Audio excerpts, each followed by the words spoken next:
Bonjour tout le monde, ceci est un message adressé à tout le pays, plus particulièrement à tous les techniciens et techniciennes du Sénégal.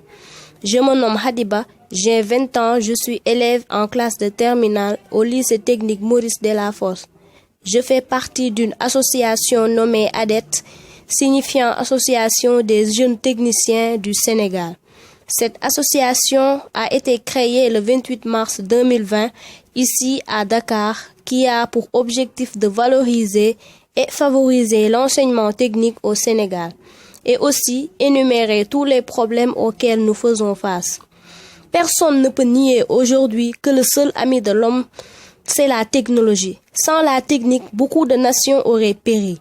Il est anormal que jusqu'à présent, le Sénégal n'a subi aucune avancée technologique et pourtant les ressources n'en manquent pas. Pourquoi cette situation? Qu'est-ce qui n'a pas marché? C'est simple, on n'avance pas car on nous minimise, on ne reconnaît pas notre valeur. L'État préfère débloquer de l'argent pour des causes non contribuables au lieu de soutenir les techniciens de ce pays. Jusqu'à présent, nous ne sommes pas dans de bonnes conditions dans les lycées. Que ce soit le lycée Limamoulaye de Guédiawaye, le lycée technique Maurice Delafosse et tous les autres dans les régions.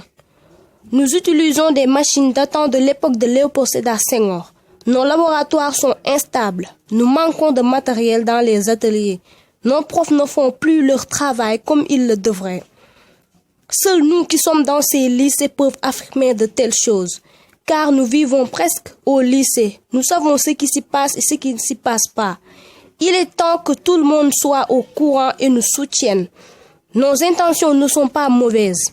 Nous voulons juste améliorer les choses, même si ce n'est pas pour nous, mais pour nos frères et sœurs qui viendront après nous.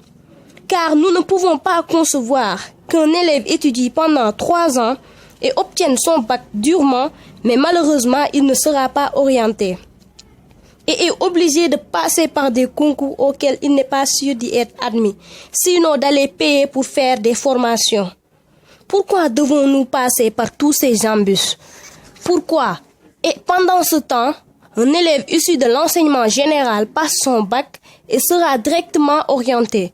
Et pendant que nous sommes en train de voir comment poursuivre nos études, ces mêmes élèves nous rejoignent pour faire des formations dans le domaine technique, ce qui prouve que malgré leur bac S ou L, ils ont besoin de la technique. Mais sachant cela, l'État ne fait rien. Il est temps qu'on nous respecte, qu'on reconnaisse notre valeur. Tous ces États aujourd'hui qui ont réussi, c'est grâce à la technique. Mais bon sang, même l'Inde est plus avancée que nous dans le domaine technique. Nous demandons à l'État une université technique et que nos lycées soient rénovés. Et aussi que chaque élève issu de l'enseignement technique, avec l'obtention de son bac, obtienne une bourse et soit orienté en fonction de ses moyennes et non par des concours. On sait que le travail ne sera pas facile. Mais nous sommes déterminés et prêts à assumer cette responsabilité. Et nous irons jusqu'au bout pour améliorer cet enseignement technique. Pour qu'enfin ce pays soit émergent. Oui, j'ai bien dit émergent. Sans la technique, le Sénégal ne sera jamais émergent. Toutes ces choses qui ont été dites ici, ce n'est que pour la bonne cause. Nous sommes l'avenir de ce pays. Pardonnez-moi si j'ai offensé ou blessé quelqu'un. S'il vous plaît, celui ou celle qui écoute cet enregistrement, faites-la partager partout dans les réseaux pour que tout le monde sache que nous sommes là, que ADET est là. Merci à tous, que Dieu nous protège et que le Covid-19 disparaisse dans le monde. Merci.